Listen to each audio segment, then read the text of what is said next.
Jalan jajan ke resto ala Jepang pertama di Banda Aceh. Is it worth to try? Let's go!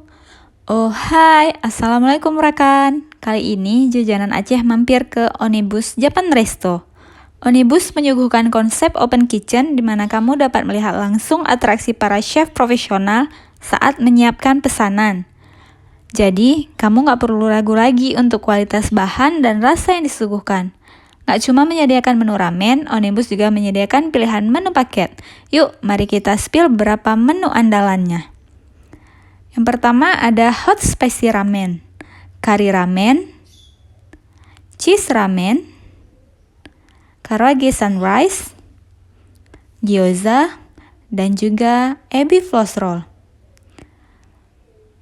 Ramen semua variannya enak, tapi yang hot spicy favorit sih ebi floss roll. Kelihatan banyak tapi ternyata enak.